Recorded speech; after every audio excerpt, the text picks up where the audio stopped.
Most clinicians define a review of systems as questioning patients about symptoms based on organ systems, with the goal of understanding their health from head to toe.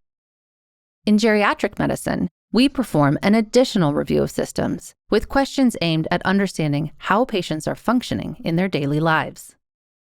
It starts with asking the patient about their ability to perform the daily tasks needed to take care of their body independently.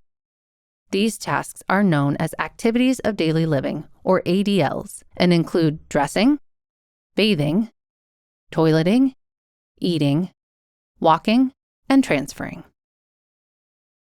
This is followed by instrumental activities of daily living, or IADLs, the tasks you need to do to function independently, which include telephone and computer use, grocery shopping, meal preparation, laundry, money management, and transportation.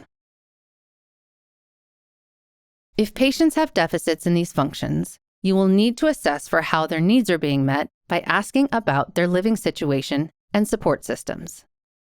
Is the patient living on their own and needs help finding in-home care? Are they already living in assisted care but could use more help with daily tasks? Addressing these issues is fundamental to the health and well-being of older adults. Next, you will want to ask about hearing and vision. Does this patient wear hearing aids? If so, do they work? Do they have trouble with their vision? When was the last time they saw an eye doctor? Hearing and vision impairment are common, yet commonly overlooked by healthcare providers, but they are essential functions for safety and quality of life and should be assessed. Next comes mobility. Ask your patient if they are exercising, and if so, what kind of exercise and how often.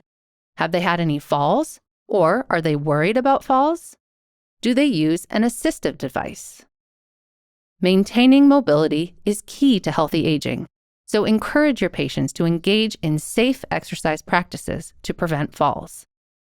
Medication management should be discussed next. This should not only include a review of their current medications, but how they are taking them. Do they use a pill box to organize? Do they often forget to take their medications? Does anyone help them with medication management?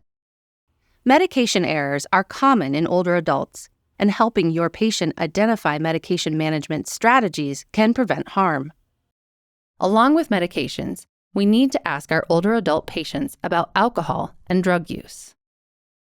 Many providers ask these questions in younger patients, yet shy away from asking older adults. But the data suggests older adults abuse alcohol at the same rate as younger adults.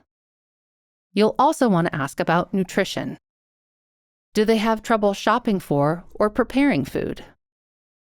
Do they have dental issues that make eating challenging? If so, nutritional status can suffer, leading to increased frailty. Counseling patients on ways to maintain a Mediterranean-style diet can improve health and longevity. And then there's memory impairment.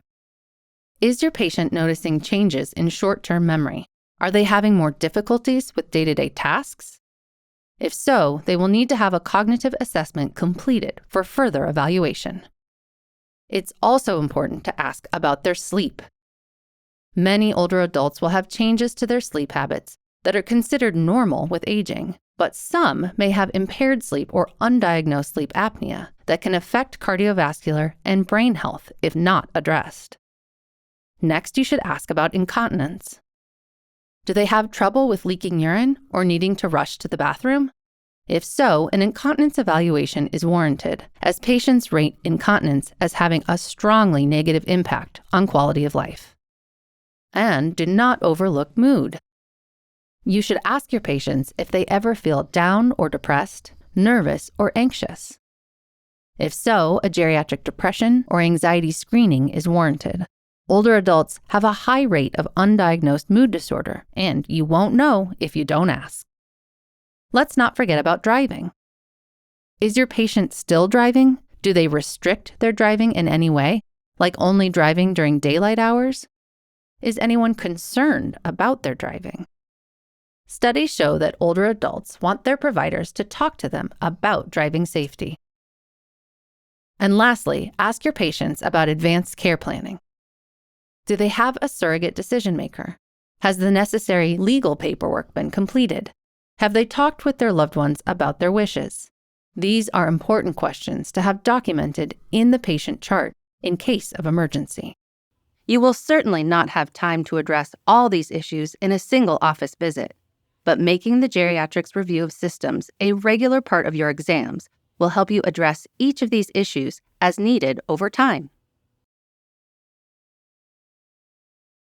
So I hope you liked this video. Absolutely make sure to check out the course this video was taken from and to register for a free trial account which will give you access to selected chapters of the course. If you want to learn how MedMastery can help you become a great clinician, make sure to watch the About MedMastery video. So thanks for watching, and I hope to see you again soon.